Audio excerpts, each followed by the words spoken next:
Today we're going to be upgrading the PCV system on my 97 Eagle Talon TSI. It just has the factory PCV system in it right now, and we're getting a little bit of blue smoke after a couple pulls. So here's what I got going on. We're actually going to be doing this setup right here.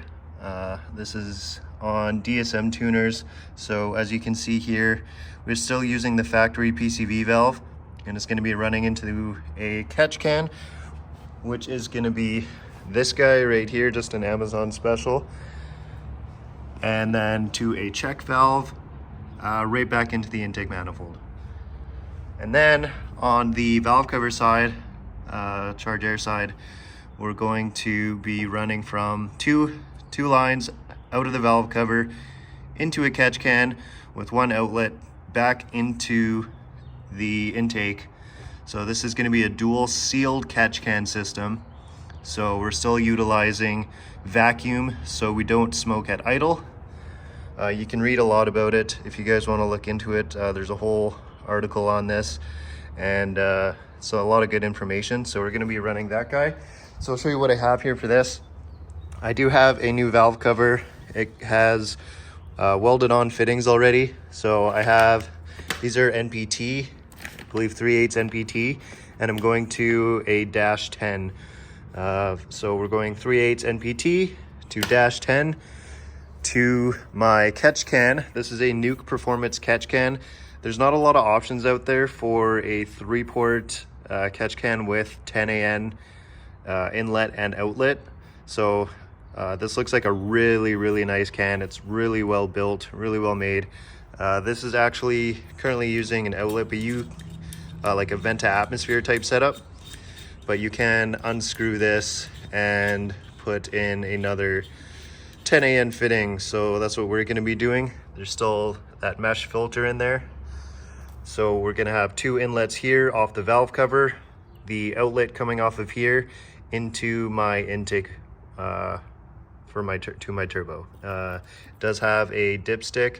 The other catch can also comes with a dipstick as well.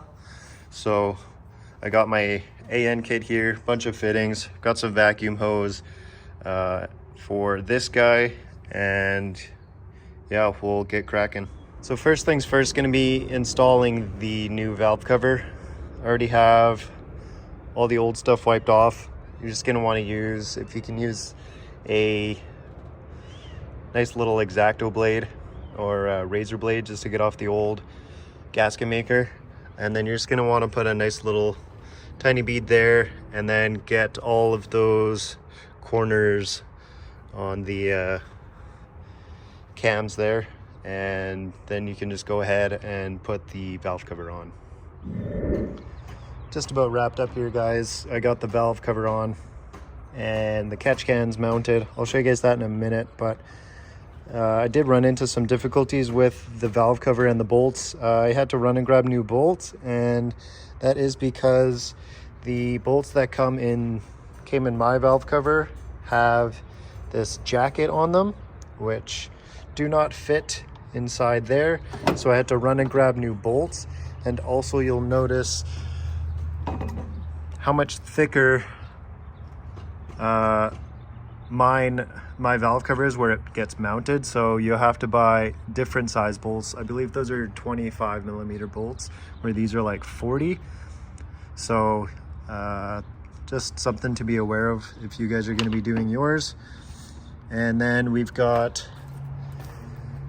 both the 45s on the valve cover over onto the catch can, just 2 straights, and then I've got the 90 coming over under, and that is going to go to the intake. And then we've got from the PCV down to the inlet, and then the outlet up to the check valve, and up and into the intake manifold. So we've got our dual catch can setup, ran pretty good. I got a bunch of wires to clean up here, but I'm gonna do that another day. And yeah, I'm just doing the intake now. I'm doing a little hack job. I guess I'll show you, because I will be getting a new intake, but I don't even know if this is gonna work. But so this isn't the old hole I had for the old line going to the intake, the old vacuum line, and that is not gonna work anymore. So that's this guy right here from the factory that runs to the intake. And it really wouldn't work just with how big these fittings are. I wasn't able to reuse or drill out that hole, so just slapped a little piece of aluminum on there, gooped it up, and then I drilled a hole and did the same thing with this. Is it gonna work? I don't know. If not, doesn't matter. I'll buy like a 4-inch U and just cut it in half, and then there we go. We've got a new pipe, because I kind of want to get rid of the secondary coupler anyways, like get rid of this guy, just completely eliminate that and just have that pipe ran right through there. So but that's we're just kind of getting it done for now, and I'll let you guys know when we're done. I wanted to show you guys what I did with the oil line before I put the heat shield back on. I wrapped it in this like thermal protective cover all the way down, so it's wrapped right up to the oil filter housing. So we did that just to kind of help the oil from cooking, since it gets so close to the exhaust manifold, and it's actually kind of sitting on the exhaust manifold, or sorry, the downpipe back there. I'm gonna tie it up here, but we'll just try and do a little bit of preventive maintenance, I guess you could call it. And then I routed new wastegate lines to my boost solenoid, because my old one the old turbo had a nipple on the compressor cover, and this one doesn't. So now I'm using the intake manifold as my boost reference, and that's going to the solenoid. So I had to route the lines a little bit differently, because I just had them like they were super tight, and I mean, it doesn't look great under here, but we're getting better every day. So just trying to clean some things up a little bit while we can before I get rolling. But we're almost done. Just got to throw the intake back on, hook up that AN line, and put the heat shield on, and I think we're good to go. So one thing I realized I never filmed before doing this catch can install was the battery relocation. So I'm gonna give you a little rundown of that. Obviously, we had to do the battery relocation to get the space to fit the catch cans, so that got rerouted to the trunk, and essentially we just added a little positive battery terminal or distribution block, or however you want to go about it. And we've got all of our original lines here. So we got the starter positive and the wires from the fuse box, and then now we've got our 1 gauge positive right from the battery, and that goes down into the firewall, which we're all locked up here, which is actually, I'll show you here,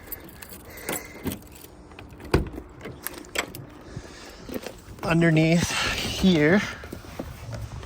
So I've got it through the grommet, and then I ran it underneath the door sill all the way along the side here, and then we put it through here behind. You might be able to see it, but it's back there. And then this is our ground, so we got it attached to the seatbelt bolt.